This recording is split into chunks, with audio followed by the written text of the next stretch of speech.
Notre thème de ce soir, c'est réduire la force des réclamations dans le sang. Réduire jusqu'à annuler au maximum la force des réclamations dans le sang. Alléluia. Luc chapitre 5 au verset 12. Écoutez attentivement la lecture. Jésus étant dans une des villes, et voici un homme couvert de lèpre, l'ayant vu, tomba sur sa face et lui fit cette prière. Seigneur, si tu le veux, tu peux me rendre pur. Jésus étendit la main, le toucha et dit, je le veux, sois pur. Aussitôt, la lèpre le quitta. Verset 14, qu'est-ce qu'il est écrit? Puis, il lui ordonna de n'en parler à personne. Mais, dit-il, va te montrer au sacrificateur et offre pour ta purification ce que Moïse a prescrit, afin que cela leur serve de témoignage.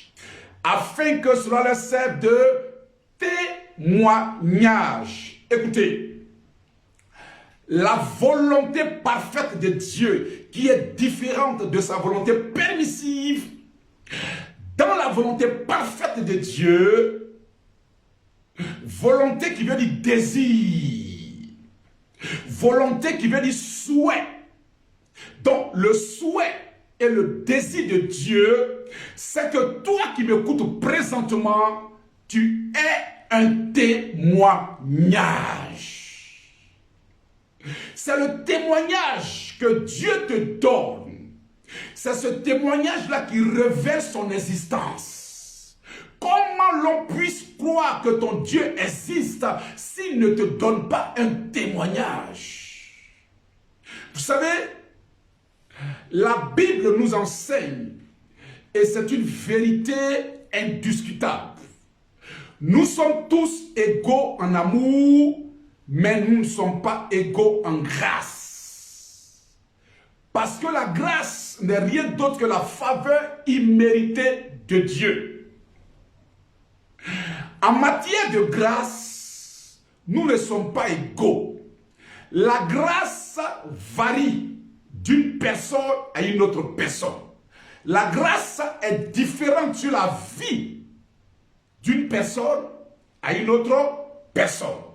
Alléluia. Et cela y va de la souveraineté de Dieu. C'est pour ça que le chrétien ne doit pas manifester la jalousie à l'endroit de son frère ou de sa sœur. Parce que celui qui donne la grâce, c'est Dieu. Ce n'est pas que celui qui a plus de grâce que toi a souhaité avoir plus de grâce que toi. Même si tu souhaites avoir plus de grâce et que celui qui donne la grâce n'a pas prévu plus de grâce pour toi, tu n'auras pas la grâce. Voyez-vous? Donc quand tu comprends cette révélation, tu n'entres pas dans la pensée de la jalousie. Tu n'entres pas dans la pensée, voyez, aussi médiocre d'attaquer ton frère ou ta soeur parce que tu constates que la personne a plus de grâce que toi. Ce que tu dois comprendre, c'est que nous ne sommes pas égaux en grâce. En fonction de la mission à laquelle Dieu t'appelle sur la terre, en fonction de ce que l'Esprit de Dieu veut faire avec toi, il t'octroie, il te donne une grâce en fonction de l'objectif qu'il veut atteindre avec toi. C'est pour ça que Jésus nous révèle la parabole du roi qui devrait voyager et qui a appelé ses 3 serviteurs. À l'un, il a donné 5 talents. Au deuxième, il a donné 2 talents. Et au troisième, il a donné 1 talent. Mais celui qui a reçu un talent n'a pas compris que le talent lui a été donné en fonction de la mission à laquelle son maître l'avait appelé. Dieu qui t'a donné un talent, il ne te voit pas en sous, c'est-à-dire qu'il ne te voit pas moins que celui à qui il a donné les 5 talents. Nous sommes tous égaux en amour. Ce n'est pas parce qu'il a donné 5 talents à celui-là que Dieu l'aime plus que toi. Ce n'est pas parce qu'il t'a donné un talent que Dieu t'aime moins que celui à qui il a donné 2 talents. Non. Comprenons pour ne pas fatiguer ton esprit et fatiguer ton cœur inutilement. Pour ne pas te faire du mal et avoir des soucis inutilement parce que tu regardes la vie des autres. Je tiens à te dire que si tu te focalises sur ta vie, si tu te focalises sur ta délivrance, si tu te focalises sur tes réalités, Dieu fera de grandes choses avec toi. Parce que Dieu a une histoire. Jésus a une histoire avec toi. Il veut bouger avec toi. Il veut faire des merveilles avec toi. Oh, alléluia. Est-ce que je parle à quelqu'un ce soir? Oh, Rabrasakata, Bahala Baba Sakata. Alléluia. Voyez, il y a beaucoup de petites choses que le diable injecte dans l'esprit des gens qui les troublent. Il y a beaucoup de petites choses que le diable met dans le cœur des enfants de Dieu et qui s'amplifient au fur et à mesure et qui les laissent croire que Dieu ne les aime pas, qui les laissent croire que Dieu n'a pas de bonnes choses pour eux et que Dieu agit seulement dans la vie des autres. C'est un mensonge satanique et démoniaque. Dieu a un plan pour toi. Et Dieu a une histoire pour toi. Alléluia. Regardez cette histoire. La Bible dit que Jésus se trouvait un jour dans une ville.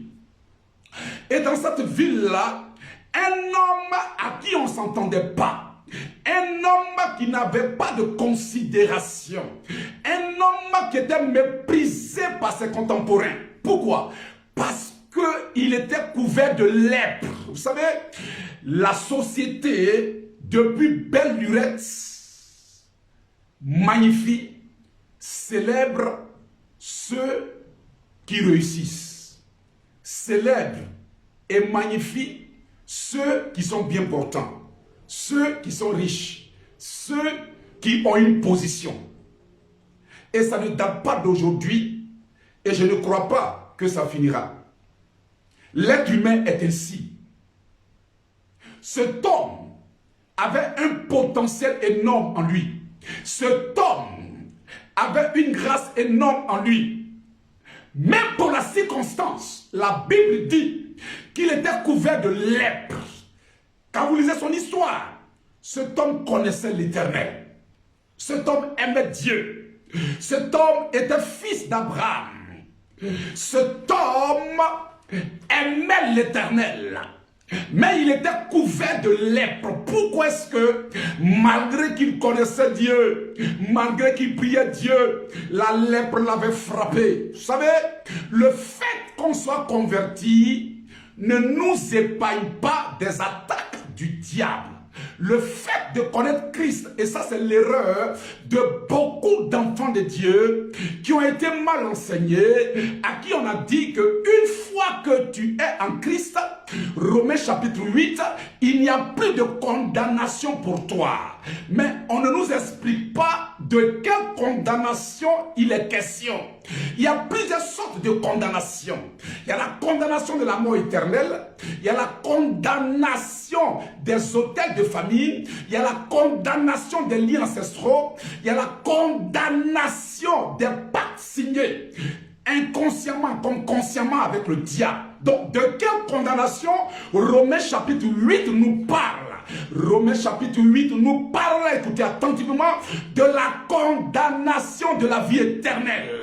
Ça veut dire quoi? Ça veut dire que quand tu acceptes Christ comme Seigneur et Sauveur, ton âme, ton esprit sont sauvés. Quand tu meurs, tu ne pars plus en enfer, mais tu pars dans la cité céleste, appelée le sein d'Abraham ou le paradis. Alléluia.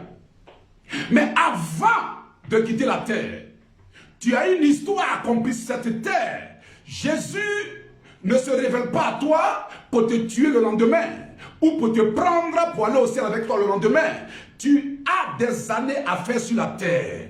Mais pendant que tu vis sur la terre, il y a des condamnations qui peuvent avoir efficacité sur toi.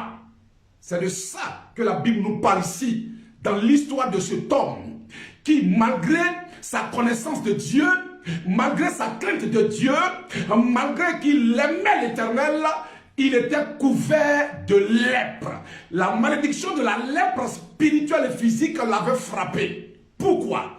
Parce que dans sa lignée, dans son sang, dans sa lignée, lorsqu'on parle de lignée, on parle du sang. Je répète, lorsqu'on parle de lignée, on parle du sang. Vous verrez que dans la lignée de cet homme, il y avait des personnes qui avaient la lèpre. Il y avait des personnes dont le plasma, les globules rouges et les globules blancs étaient infectés par la malédiction de la lèpre. Parce que le sang humain est composé de 3 entités majeures. On parle du plasma qui occupe 55% du sang. On parle des globules rouges, 44%, et on parle des globules blancs et des plaquettes, 1%. Le tout fait 100%. Dans la famille de cet homme dont il est question dans Luc chapitre 5, verset 12, il y avait de la lèpre. Son aïeux, son grand-père, son père, dans leur sang se trouvait la malédiction de la lèpre. Or, la lèpre engendre en ce temps-là la pauvreté parce que la lèpre détruit tes bras, détruit tes mains, tu ne peux rien faire. Or, quand tu ne travailles pas, tu invites la pauvreté à marcher avec toi. Cet homme ayant subi le courroux de la lèpre ne pouvait pas travailler. Et ça l'a plongé dans une forme de pauvreté. Voyez-vous, les liens de sang agissent dans la vie de beaucoup d'enfants de Dieu. Ce n'est pas parce que tu ignores ce qui est dans ton sang que ce qui est dans ton sang ne va pas se manifester. L'ignorance n'est pas une excuse. L'ignorance ne bloque pas la main du diable pour qu'elle puisse agir dans ta vie. Non. Cet homme, malgré sa connaissance de Dieu, comme on le disait, a été frappé de la lèpre. La lèpre l'a frappé. Vous savez, le sang regorge notre âme. Lévitique chapitre 17 nous dit que c'est dans le sang que vit l'âme. L'âme c'est le sang et le sang c'est l'âme. Or, vous savez que c'est ton âme qui regorge les 3 compartiments. Dans ton âme, il y a ta pensée, ton intelligence. Dans ton âme, il y a tes émotions, tes sentiments. Dans ton âme, il y a ta capacité de décider. Il y a ta volonté. Donc, quand ton âme qui vit dans ton sang, le sang est impacté négativement, le sang est maudit, l'âme aussi est maudite. Tu ne peux pas vivre dans une maison maudite et puis dire que tu ne subiras pas les conséquences de cette malédiction. Non, non, non, non, non, non, non, non, non. Quand tu rentres dans une maison hantée, tant que la maison hantée n'a pas été désenvoûtée, tu subiras les conséquences de la maison hantée. Quand le sang est infecté par une malédiction, l'âme qui vit dans le sang est aussi infectée. Alléluia. Alors, cet homme a été impacté dans son âme, a été maudit dans son âme parce que la malédiction de la lèpre se trouvait dans son sang. Et regardez l'histoire d'Esther. Quand vous lisez l'histoire d'Esther, vous ne comprenez pas pourquoi est-ce qu'il y a eu attaque jusqu'au plus haut sommet de l'État. Aman avait pris la décision de détruire le peuple d'Israël. Mais d'où est venue cette décision-là? Cette décision est venue du fait que dans le sang de Madoché à qui il en voulait, se trouvait l'histoire de Saül. Parce que Madoché est descendant du roi Saül. Quand vous prenez la généalogie de Madoché, on vous dit premièrement que Madoché est fils de Jaïr. Ensuite, il est fils de Chiméi et fils de Kis. Voici la généalogie de Madoché. Mais qui est ce Kis-là? Ce Kis est le père de Saül. Ça veut dire que Madoché est benjaminite. Benjaminite issu de la lignée de Kis. Cette lignée dans laquelle est issu Saül le roi. Donc Madoché est un petit-fils de Saül. Dans le sang de Madoché coulait le sang de Saül. Et le sang de Saül, dans ce sang-là, il y avait la malédiction de perdre tout ce qu'on te donne. La malédiction de retourner à la case de départ. La malédiction de perdre sa faveur, sa grâce. C'est pour ça que Esther, qui n'est rien d'autre que la cousine de Madoché. Ça veut dire que le sang qui coulait dans les veines de Madoché coulait aussi dans les veines d'Esther. Esther est la petite fille de Saül, malgré qu'elle est montée en autorité. L'histoire pour laquelle elle est venue sur la terre, c'était prévu que Esther soit une autorité. Toi qui m'écoutes, ton histoire certainement est une grande histoire. Ton histoire est une histoire forte et puissante, comme l'histoire d'Esther et comme l'histoire de Madoché. Or, le diable agit toujours par droit légal. Le diable agit toujours par droit légal. Il n'agit pas par hasard. Quand il a vu Esther monter, vous remarquerez que les problèmes de Madoché ont commencé lorsque Esther a occupé le trône. Quand Esther était dans la maison de Madoché et que Madoché était vigile au palais, il n'y avait pas de problème. Mais dès que Esther a été élue femme de l'année, a été élue reine du roi Azurus, c'est là que les problèmes ont commencé. C'est là que les problèmes de Madoché ont commencé. Pourquoi? Parce que le diable a commencé à réclamer quelque chose. C'est quand le bonheur arrive dans ta vie, c'est quand une grâce arrive dans ta vie, c'est là que le diable commence à réclamer. Tant que tu es dans la pauvreté, tant que tu es dans la misère, tant que rien n'avance dans ta vie, il n'y a aucune réclamation. Est-ce que quelqu'un m'écoute? Amen. Ah, si tu m'écoutes, dis, enseigne-nous, prophète de Dieu. Dis, enseigne-nous. Ah, tout à l'heure, je vais libérer la parole sur toi. Toi qui es connecté et disposé, je vais libérer la parole qui va t'atteindre. Je vais libérer la grâce qui va t'atteindre. Je dis, tant que rien n'avance dans ta vie, tant que tu es dans la misère, dans les pleurs, il n'y a aucune réclamation. Parce que la réclamation, dans sa définition, dit quoi? La réclamation est une protestation. La réclamation est une contestation. La réclamation, c'est en français simple. Ce que tu as dans la main, écoutez-moi, ce que tu as dans la main là, c'est pour moi. Ce n'est pas pour toi. C'est ça la réclamation.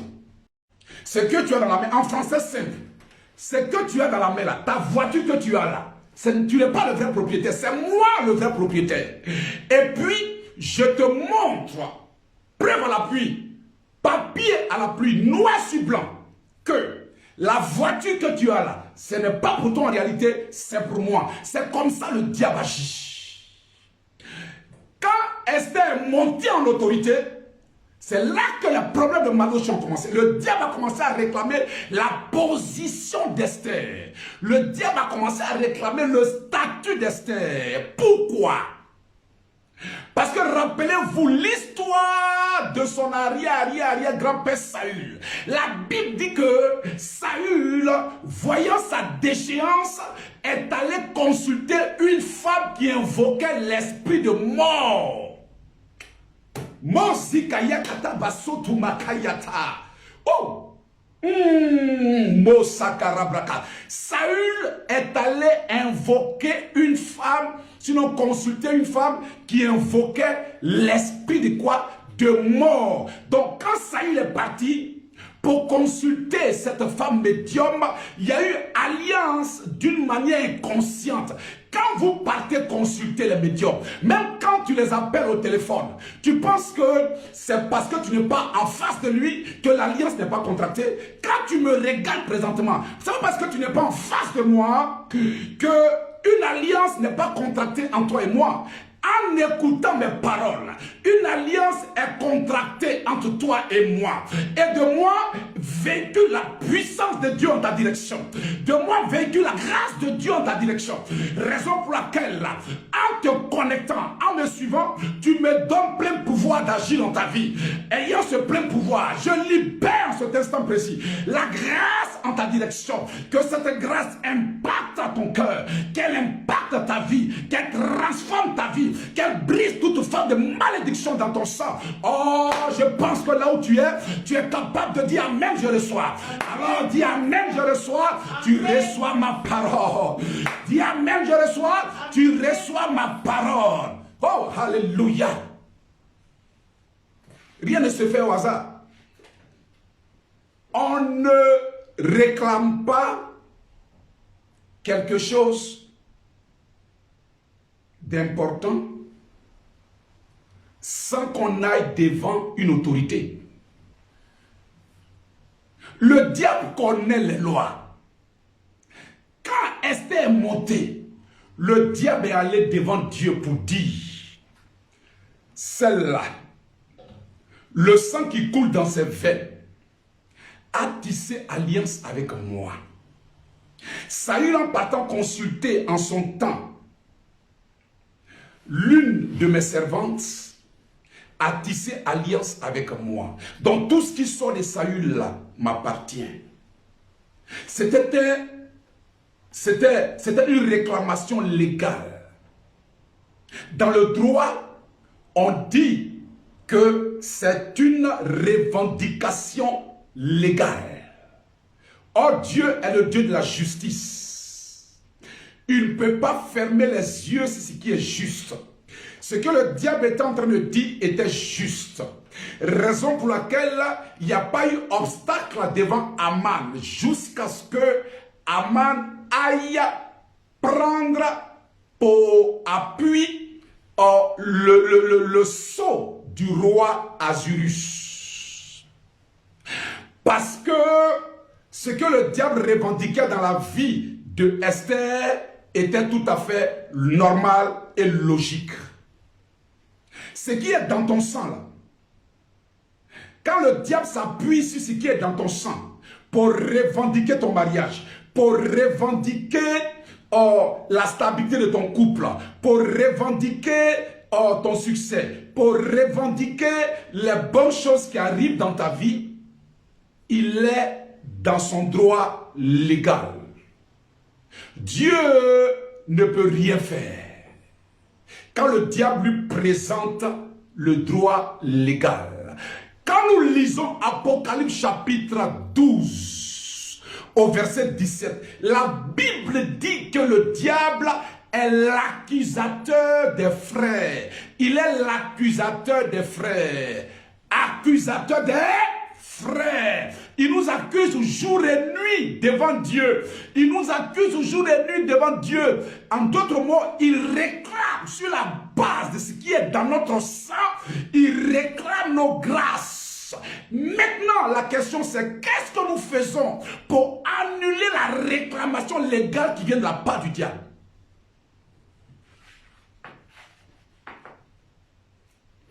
Qu'est-ce que nous faisons pour annuler la réclamation qui vient de la part du diable?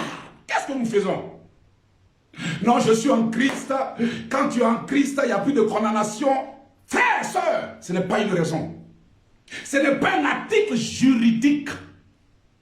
Un avocat ne se présente pas devant son client, devant le juge, pour plaisanter et dire des choses qui ne tiennent pas debout.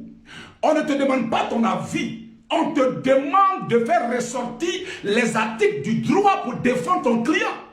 C'est ce qu'on te demande. On ne te demande pas de donner ton avis sur la situation pour dire mon client est innocent. Mais qu'est-ce qui prouve qu'il est innocent? Démontre-nous par des articles que ton client est innocent. Beaucoup de chrétiens disent, oh non, de toute façon, Dieu va agir dans ma vie. De toute façon, Dieu ne m'a pas appelé à la pauvreté, Dieu m'a appelé à la richesse. Écoutez, ça c'est ton avis.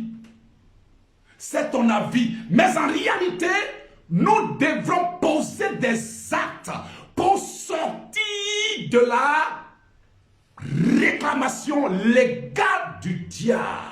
Le diable ne s'aventure pas tant qu'il n'est pas sûr de gagner. Je répète, quand le diable s'aventure dans ta vie par une réclamation, dis-toi qu'il est sûr de gagner le procès. Il est sûr de gagner le procès. Donc, ne jouez pas avec les réclamations du sang. Parce que tu ne sais pas ce que ton père a fait.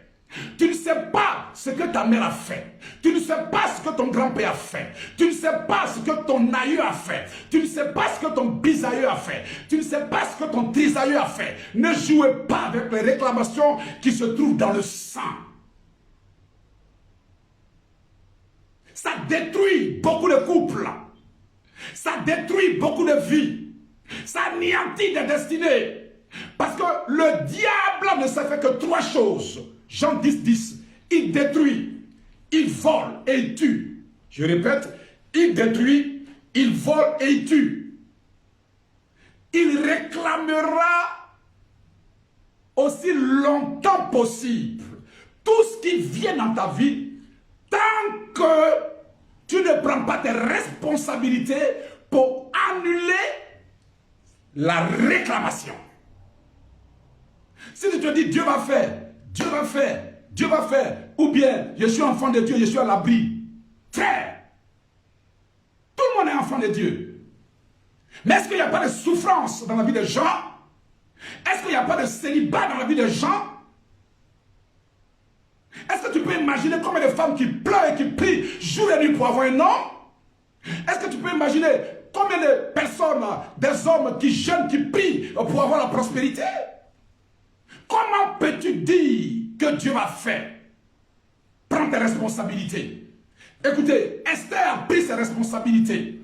La Bible dit elle a jeûné. Première action, jeûner et prier. Première action, jeûner et prier. Je répète, première action, jeûner et prier. Prends ses responsabilités. Première action, jeûner et prier. La prière.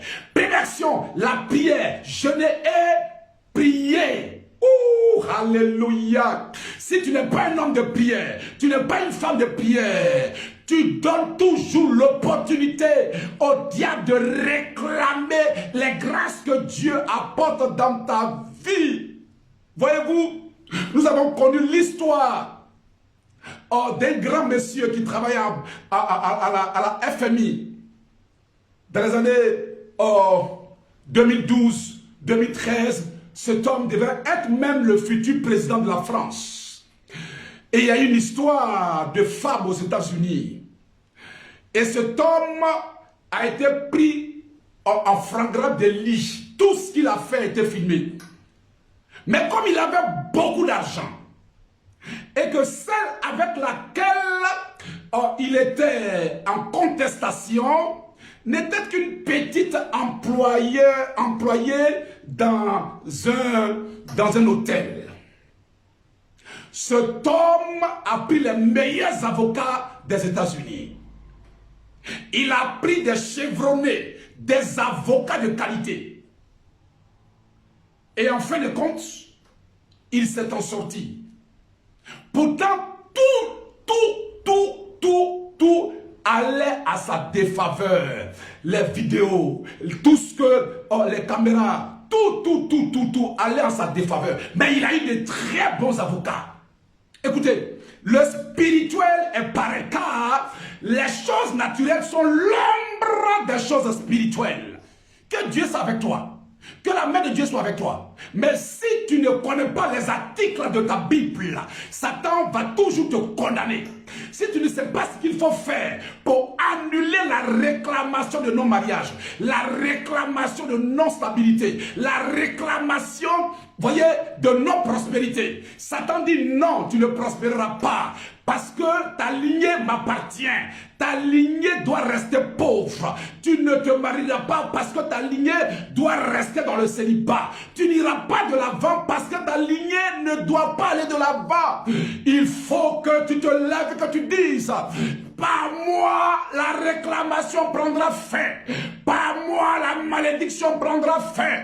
Par moi, l'histoire méprisable prendra fin au nom de Jésus-Christ de Nazareth. décidé. Esther a dit non. Mon aïeux a perdu sa position de roi. Mon aïeux, Saül, a perdu sa position de roi. Il a connu la chute et la déchéance. Moi, reine, je ne connaîtrai point la chute et la déchéance. La malédiction s'arrêtera à partir de moi. La malédiction s'arrêtera à partir de moi. Mon père n'a jamais construit. Mon père n'a jamais eu de bien. La malédiction s'arrêtera à partir de moi. Ma mère n'a jamais duré longtemps dans un foyer. La malédiction s'arrêtera à partir de moi. Ce qui n'existe pas dans ma famille commencera à exister pour moi et pour ma famille, au nom de Jésus-Christ de Nazareth. Est-ce que tu peux le dire? Est-ce que tu peux le dire? Esther ne s'est pas contentée de la parole. Elle est rentrée en action. Ne vous contentez pas de la parole. Parce que ça devient maintenant comme un slogan. Dieu souhaite que je prospère à tous égards. Dieu souhaite que je me marie. Chaque femme doit avoir un homme et chaque homme doit avoir une femme. Ça devient maintenant comme des slogans. Ça devient maintenant comme des paroles qui n'ont plus de poids.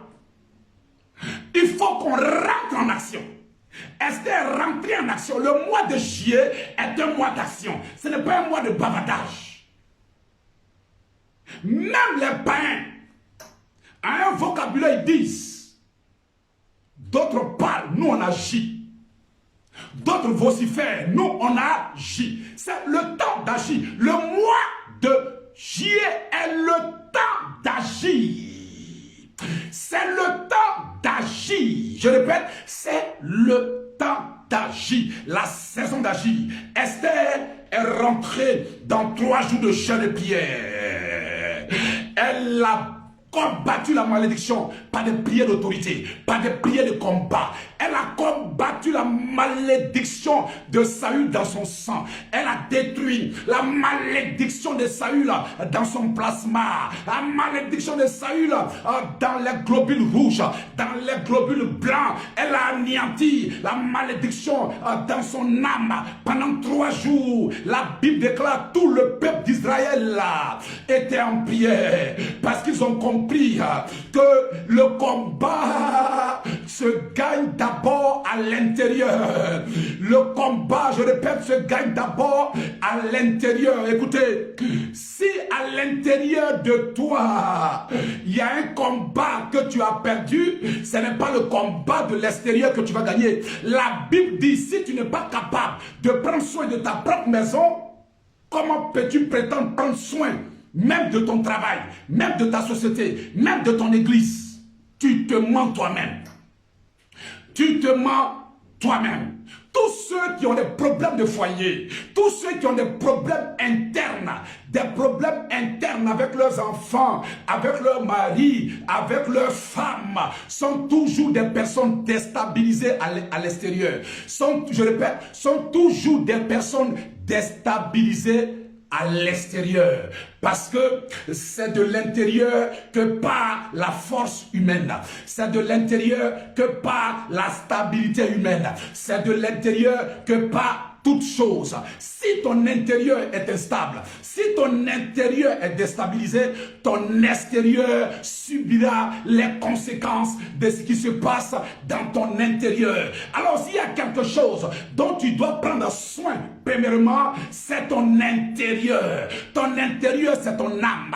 Ton intérieur, c'est ton sang. Alléluia. Ce qui est dans ton sang, si tu as réglé le problème, si nous avons réglé le problème extérieur fuira tout seul, prendra fuite tout seul, au nom de Jésus-Christ de Nazareth. Alléluia.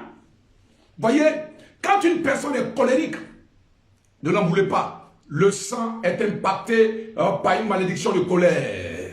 Quand une personne est voleuse, ne la jugez pas rapidement. C'est le sang qui est impacté par une malédiction de la kleptomanie. La kleptomanie, l'esprit de vol. Voyez, tout se passe à l'intérieur. Si à l'intérieur, tu n'as pas la paix, même quand tu arrives au travail, même quand tu arrives dans ton travail, dans tes activités, tu n'as pas la paix. Oh, écoutez-moi. Oh, le contraire n'est pas pareil. Si à l'intérieur, tu as la paix, si à l'intérieur de ta maison, tout va bien, tu es dans une attente, une harmonie parfaite avec ta femme, avec ton mari, avec tes enfants. Même si dehors tu as des problèmes, même si dehors ton patron t'engueule, même si dehors tes activités ne marchent pas, tu auras la paix. Ton âme aura la paix. Oui, parce que ton âme viendra se reposer chez toi. Ton âme aura la paix. Et tant que ton âme a la paix, la situation extérieure finira par plier bagage et par fuir au nom de Jésus-Christ de Nazareth. Est-ce que je parle à quelqu'un? Est-ce que je parle à un enfant de Dieu connecté?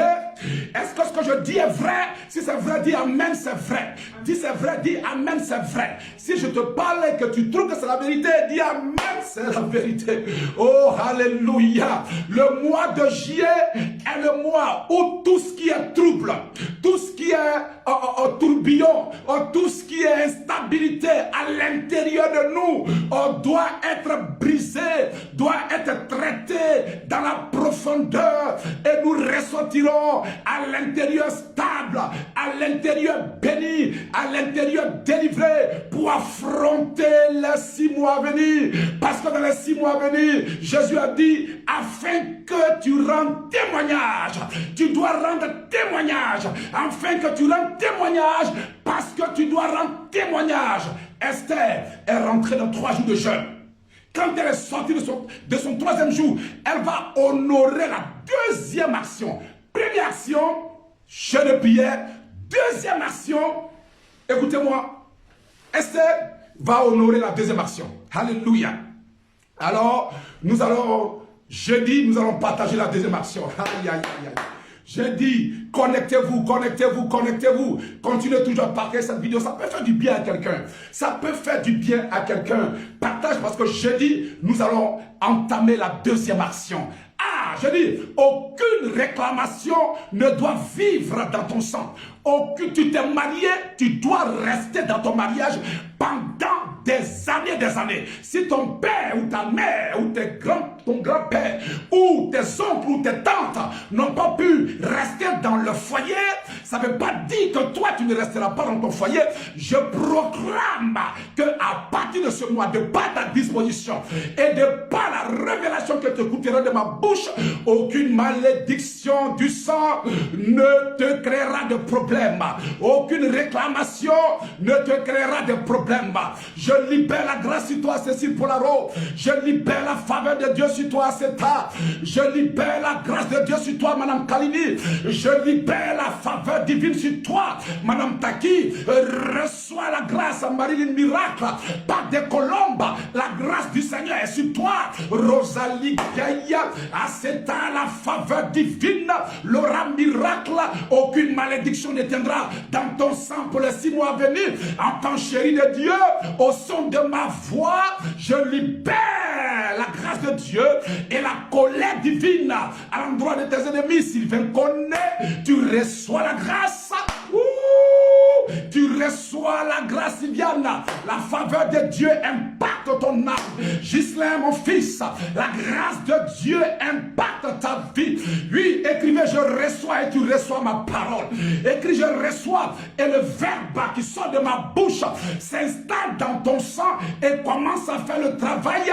Avant la fin de la semaine, tu auras un songe dans lequel tu verras la main de Dieu te sortir de quelque part. La main de Dieu te délivrer de quelque part. La main de Dieu agit dans ta vie. Ce sera un signe pour toi que la délivrance a commencé. Ainsi parle l'Éternel. Je te parle et la parole que je dis vient jusqu'à dans ton cœur. Le Saint-Esprit te dit, c'est de toi qu'il est question. Reçois ma bénédiction, sa fille de l'Éternel. Reçois la grâce, la boussège. Recevez, Mosatabra. Recevez, Ikarabra Sakata. Au nom de Jésus-Christ de Nazareth.